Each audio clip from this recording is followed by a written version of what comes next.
Welcome everybody. It's Rev. I'm gonna do a short game theory video. It's been a while since I've done one of these, and just had something on my mind that I've been thinking about um, when it comes to deck construction, and just had a few ideas I wanted to riff on and see what you guys thought about it. And as always, I mean, most of this kind of relates to the different experiences that I have, and I like to try to tie different theories in other fields to Yu-Gi-Oh and see whether or not they make sense. Um, my background is, finance and investing, so just some of that stuff resonates with me. So today we're going to be talking about the Sharpe ratio and how that relates to. Let me move this over here so you guys can all see it. Deck building, risk, win rates, and see if we can draw some corollaries. Um, I also kind of want to expand my horizons on some different things. I'm reading a book right now called What Darwin Taught Me About Investing.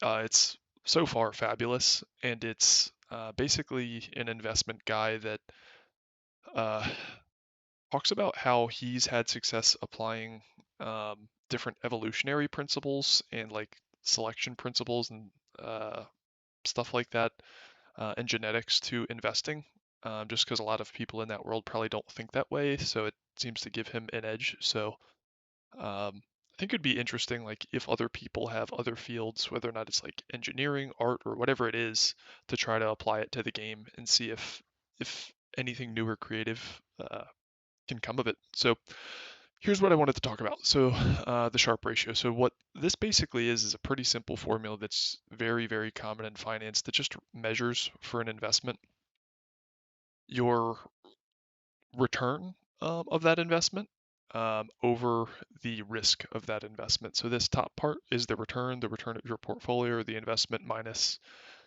some risk-free rate. You can more or less, for the purposes of this, ignore this. This is usually going to be a constant across all investments.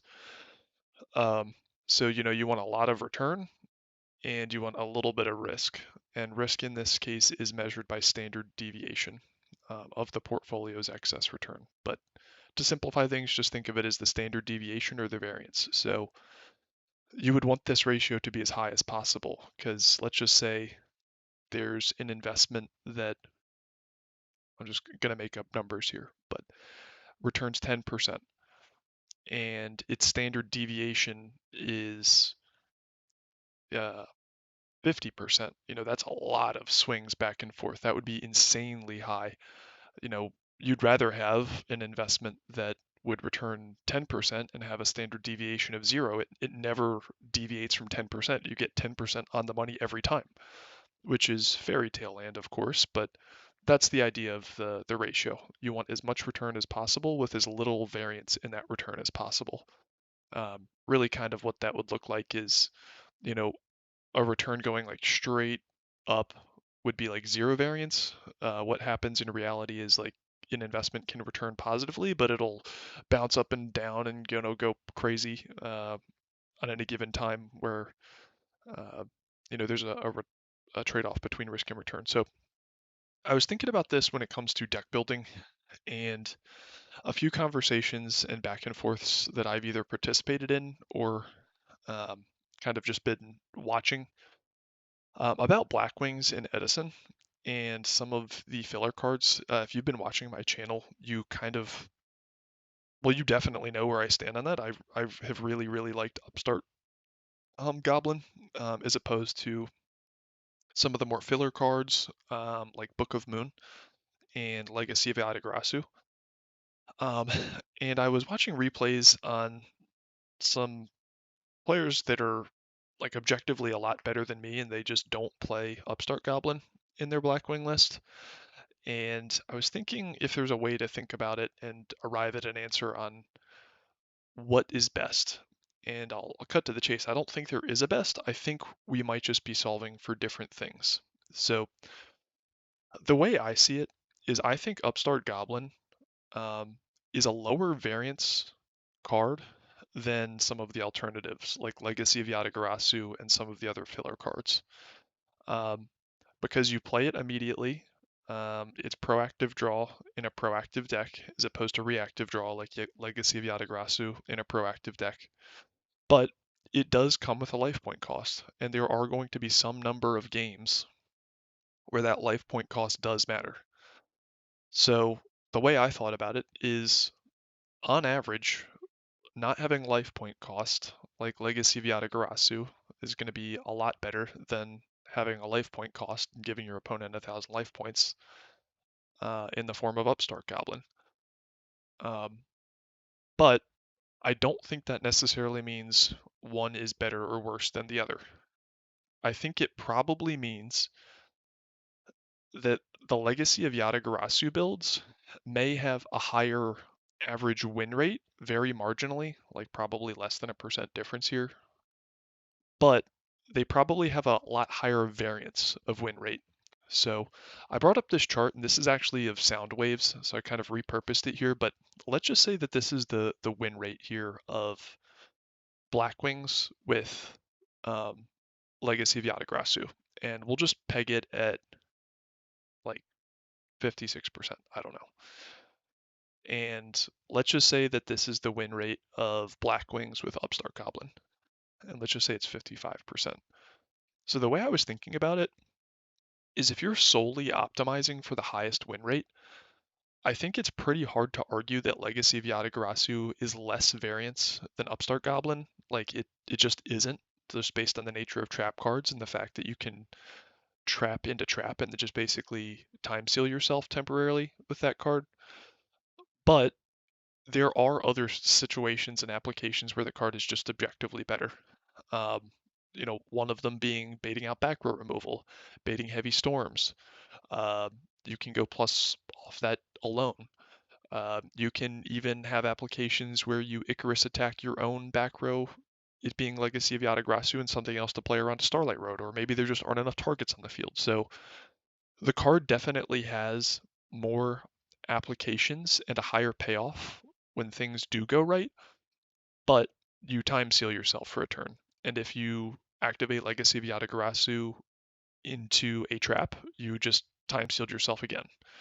And if it's a late game and you top deck Legacy of Yatagarasu, you probably just lose. Whereas with Upstart Goblin, you don't. And with Upstart Goblin, you can just upstart into anything that you need to see turn one or top deck. So I think it's a much lower variance card, but it objectively does have a higher cost, that being the 1,000 life points. So this is the way I view it. Like, I don't know what the percentage difference would be. I don't think we're ever going to have enough um, data to really ever determine what is better or worse. But the way I see it, and this is just one specific deck building choice, is that Legacy of Yatagarasu is maybe a higher win rate card on an average win rate basis, which is this black line. Let's just call that 56%. But the swings in your win rate are going to be much higher, and there's going to be a much greater distance between the peaks and troughs. So you could, for whatever reason, maybe have like a very shitty run of luck um, with that type of build. And this is stylized, so of course it's not going to be this variable, if you think about it this way. But the Upstart Goblin build, you know, maybe it has a lower win rate, let's call it 55%, but it has a much lower variance in terms of what your win rate's going to fluctuate around. So that's the way I've been thinking about it. I think this also has some applications with other decks, like the charge versus hamster kind of debate on, what is the lower variance card, and the lower variance card is charge because it's not a normal summon, and mills are always going to be good, and you're always going to get your payoff. Hamster can take up a normal summon when you don't have spare normal summons, and it might not resolve. So I think there are just some definite applications when it comes to deck building on really what you're optimizing around. Are you going to optimize around the numerator, which is your win rate in this case? Or are you going to optimize around the denominator, which is the standard deviation of your win rate in this case? Um, and I think it really boils down to what your objective is and what the play environment is. If your objective is to win a tournament, I think you actually want a higher variance card and a higher variance build. So it's probably right to have a higher variance card like Legacy of Yatagarasu in a big tournament because you just kind of do need to get lucky and play well. In something like War League though, where you're on a team and 5 people are going head to head every week and you're playing week in and week out, I think this is the right answer. I think you want as little variance as possible while still maintaining a positive win rate for whatever that deck building choice is. So I'll turn it over to you guys. What do you think you should optimize for? Numerator or denominator? Thanks for watching, guys. I'll see you later.